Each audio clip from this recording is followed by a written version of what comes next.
तो चलिए आज फिन निफ्टी कहाँ कहाँ मूवमेंट कर सकता है, लेट्स डिस्कस अबाउट इट। जब भी इतना बड़ा सा रेड कैंडल बनता है, most of the time trend continue हो जाता है और अगले दिन छोटा सा गैप डाउन एक्सपेक्टेड रहता है।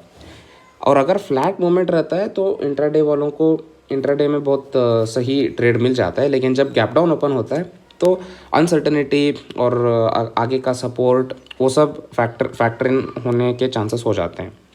तो लेट्स सी अभी क्या क्या किया था पिछले दिन और आज क्या कर सकता है। तो उस हिसाब से पहले जो बहुत बड़ा सा गैप डाउन ओपन हो गया था, सडनली रिट्रेंचमेंट के जैसे ऊपर लेने के लिए मार्केट ट्राई किया।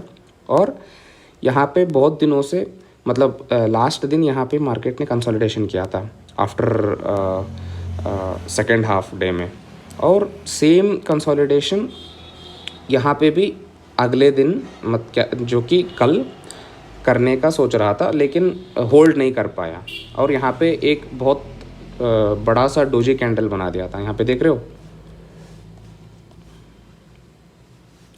तो प्लान ऑफ एक्शन क्या होगा कि अगर मार्केट गैप अप हो और इस लेवल के ऊपर जो कि बनेगा 19,735 इसको एक्सटेंशन कर लेते हैं।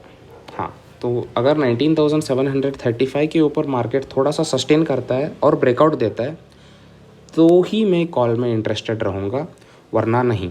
और ये जो लेवल है ये लेवल ही 2 दिन पहले का लो लेवल है, देख सकते हो, डॉट्स कनेक्ट कर सकते हो। यहाँ पे मार्केट ने सपोर्ट लिया था और यहाँ तक मार्केट वापस आ गया। इसीलिए लेवल्स, सपोर्ट और रेजिस्टेंस बहुत इंपॉर्टेंट है, एग्जैक्ट लेवल्स। तो कॉल तो इसके ऊपर होना चाहिए और best case scenario in the call option is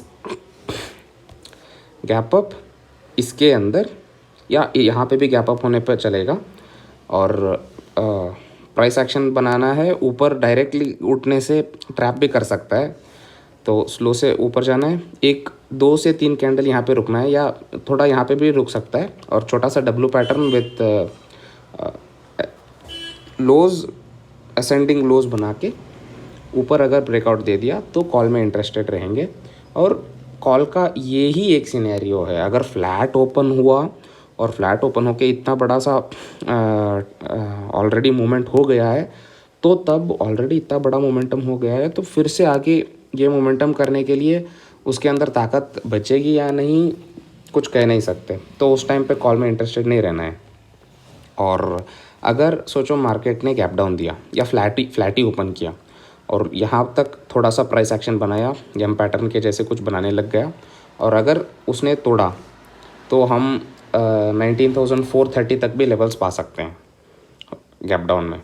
और अगर पूरा का पूरा इस लेवल के नीचे आ गया मार्केट, जो कि 19,490 या 19,500 के पास है, अगर इस लेवल के पास आ गया तो यहाँ पे थोड़ा सा ऊपर जाएगा। फिर से हम जब नीचे आएगा यहाँ पे एक पुट ले सकते हैं, या अगर फ्लैट ओपन हुआ और तगड़ा सा ऊपर देने लग गया तो इस साइड में भी यहाँ पे भी पुट ले सकते हैं, जो कि यहाँ तक आ सकता है। तो ओवरऑल पुट के 3 के सिनेरियो है, चाहे फ्लैट हो या छोटा सा गैप अप हो या गैप डाउन हो, हमें लेना है। और अगर गैप अप एक ही सिनेरियो जो कि गैप अप होना है, यहाँ पे डब्ल्यू पैटर्न विथ असेंडिंग लोज और ब्रेकआउट, एट दैट टाइम ही हम इसके ऊपर सोच सकते हैं। तो ये हुआ फिन निफ्टी का एनालिसिस। और फिन निफ्टी का main factor in Bajaj finance भी करता है। तो अगर फिन निफ्टी के बारे में और भी डिटेल से देखना है तो बजाज फाइनेंस कैसे मूव करता है, फिन निफ्टी भी ऑलमोस्ट उसी तरह मूव करता है। यहाँ पे देख रहे हो, गैप डाउन, फिर ओपन, फिर रिट्रेंचमेंट। तो जैसे बजाज फाइनेंस किया था वैसे ही किया था। और हमने बजाज फाइनेंस पे ये ट्रेंड लाइन भी ड्रॉ किया था, जो कि 2 दिन पहले तगड़ा सा ब्रेकडाउन दे दिया था और हमारे कहे हुए लेवल्स तक 7,850 तक भी आ गया था यहाँ पे। हालांकि अभी अगर डेली टाइम फ्रेम पे हम देखेंगे तो इसने डोजी कैंडल बनाया हुआ है, तो डोजी कैंडल का मतलब क्या है, मतलब बायर्स और सेलर्स दोनों अभी फ़िलहाल फिक्सेटेड है, क्योंकि यहाँ पे देखो यहाँ पे बहुत तगड़ा सपोर्ट है, दिख रहा है, यहाँ पे तगड़ा सपोर्ट है। और ये अगर मार्केट को फिर से वापस रिवर्स होना है तो इसके ऊपर ही मार्केट रिवर्स होगा, इसके पहले नहीं, जो कि ये लेवल है। तो उस हिसाब से हमें ट्रेड्स मिल जाएंगे। तो क्या सिंपल सी बात है, फिर निफ्टी में हमें कॉल साइड तभी जाना है जब बजाज फाइनेंस छोटा सा गैप अप ओपन हो और ये लेवल जो कि 97,925 लेवल है इसको तोड़ दे।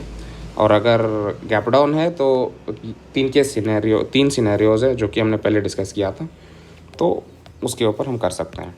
और अगर सेलिंग वगैरह करना है किसी को बजाज फाइनेंस में, तो यूजुअली अभी क्या किया रहता है कि यहाँ के बदले यहाँ पे 7765 के ऊपर और 7919 या 7920 यहाँ पे जहाँ पे कंसोलिडेशन हुआ है, यूजुअली अगर किसी को सेलिंग करना है तो these are the levels where the market where they usually sell the options. तो the breakout will usually happen when ये सपोर्ट या ये रेजिस्टेंस तोड़ दे। तो उस हिसाब से ही हम या चाहे बजाज फाइनेंस में भी ट्रेड कर सकते हैं या फिर निफ्टी में भी ट्रेड कर सकते हैं। तो ऑल द बेस्ट सभी के लिए, दैट्स द एनालिसिस।